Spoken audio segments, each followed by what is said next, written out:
வணக்கம். இது நியூஸ் ஃபர்ஸ்டின் காலை நேர பிரதான செய்திகள். காலை நேர பிரதான செய்திகளோடு இணைந்து கொள்ளும் நான் பிரியா ஆளாளசுந்தரம். விரிவான செய்திகளுக்கு செல்லும் முன்னர் முதலில் இன்றைய தலைப்புச் செய்திகள்.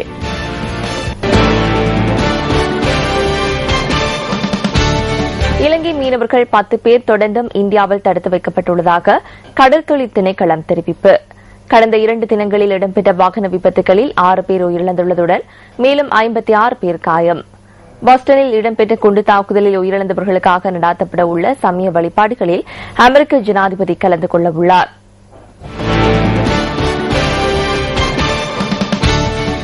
தொடர்பான உள்நாட்டுச் செய்திகள். இலங்கை மீனவர்கள் 10 பேர் தொடர்ந்தும் இந்தியாவில் தடுத்து வைக்கப்பட்டுள்ளதாக கடற்தொழில் திணைக்களம் தெரிவித்துள்ளது. இந்திய கடற்பரப்பிற்குள் அத்துமீறி பிரவேசித்த குற்றச்சாட்டின் பேரில் இவர்கள் ஆந்திரா கடற்பரப்பில் கைது செய்யப்பட்டதாக திணைக்களத்தின் உதவி பணிப்பாளர் லால் டி சில்வா கூறியுள்ளார். திருகோணமலையிலிருந்து மீன்பிடி நடவடிக்கைக்காக இவர்கள் கடலுக்கு சென்றிருந்தமை தெரியவந்துள்ளது. இந்திய கடற்பரப்பிற்குள் மீன்பிடித்துக் கொண்டிருந்தபோது அந்த நாட்டு கரையோர பாதுகாப்பு படையினரால் குறித்த 10 மீனவர்களும் கைது செய்யப்பட்டிருந்தனர். தற்போது தடுத்து வைக்கப்பட்டுள்ள இலங்கை மீனவர்களை விடுவிப்பதற்கான நடவடிக்கைகளை மேற்கொண்டு வருவதாக கடற்தொழில் திணைக்களம் மேலும் அறிவித்துள்ளது.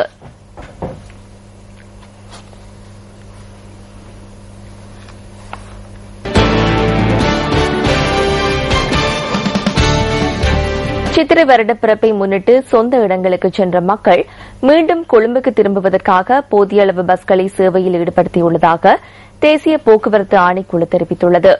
புத்தாண்டு விடுமுறையில் சொந்த இடங்களுக்கு சென்ற பெரும் எண்ணிக்கையிலான மக்கள் இன்றைய தினம் கொழும்புக்கு திரும்பும் எதிர்பார்ப்புடன் இருப்பதாக ஆணைக்குழுவின் தலைவர் ரோஷான் குணவர்த்தன கூறியுள்ளார்.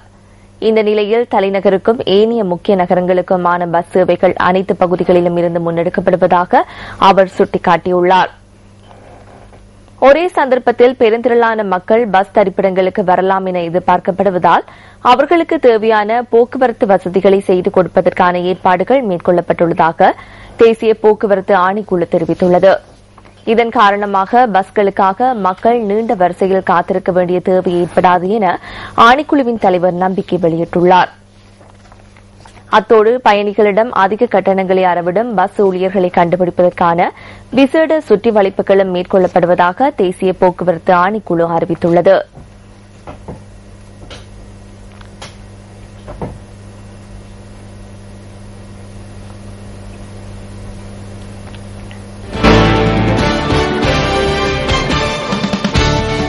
கடந்த 2 தினங்களில் இடம்பெற்ற வாகன விபத்துகளில் 6 பேர் உயிரிழந்ததுடன் மேலும் 56 பேர் காயமடைந்துள்ளனர்.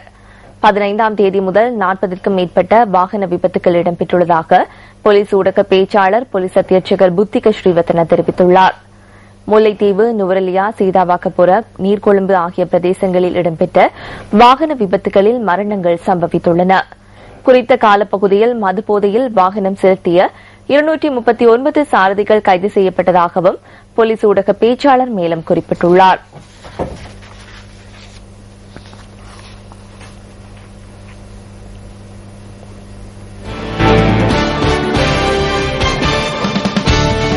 சித்திரை புத்தாண்டு தினத்தன்று பெலியத்த மெகுந்துபுர பகுதியில் ஒருவர் கொலை செய்யப்பட்டமை தொடர்பில் சந்தேகத்தின் பேரில் 2 பெண்கள் கைது செய்யப்பட்டுள்ளனர். மிகுந்துபுர கொரட்டுவ பகுதியில் குறித்த நபர் கூறிய ஆயுதங்களால் தாக்கி கொலை செய்யப்பட்டிருந்தார். எவ்வாறாயினும் கொலையுடன் தொடர்புடைய சந்தேக நபர்கள் தலைமறைவாகியுள்ளனர். இந்த கொலை சம்பவத்துடன் சந்தேக நபர்களின் மனைவியருக்கும் தொடர்பு இருக்கலாம் என போலீசாருக்கு சந்தேகம் எழுந்துள்ளது.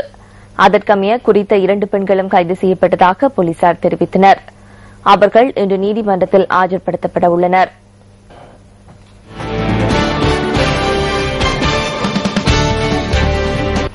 கினிகத்தேன பகுதியில் மகாவலி ஆற்றில் மூழ்கி காணாமல் போன இளைஞனின் சடலம் கண்டுபிடிக்கப்பட்டுள்ளது. நேற்று முன்தினம் மாலை உறவினர்கள் சிலருடன் ஆற்றில் குளித்துக் கொண்டிருந்த வெமட்டகொட பகுதியைச் சேர்ந்த 25 வயதான இளைஞனே நீரில் மூழ்கியதாக போலீஸ் ஊடக பேச்சாளர் அலுவலகம் தெரிவித்துள்ளது. சடலம் தற்போது நாவலப்பட்டி ஆதார வைத்தியசாலையின் பிரேத அறையில் வைக்கப்பட்டுள்ளது. பிரேத பரிசோதனை இன்று நடைபெற உள்ளதுடன் கினிகத்தேனை போலீசார் மேலதிக விசாரணைகளை ஆரம்பித்துள்ளனா்.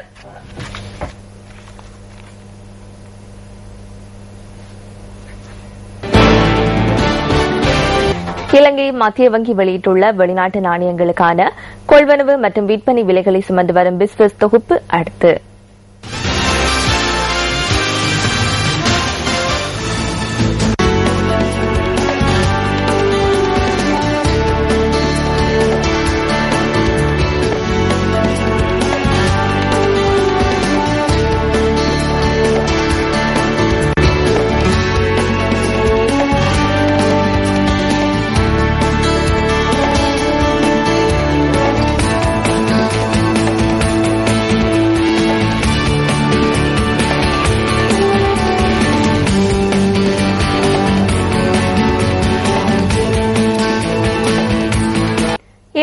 அழகிய இயற்கையில் கொஞ்சம் பகுதிகளுக்கு உங்களை அழைத்துச் செல்லும் டிஸ்கவர் ஸ்ரீலங்கா தொகுப்பு அடுத்து.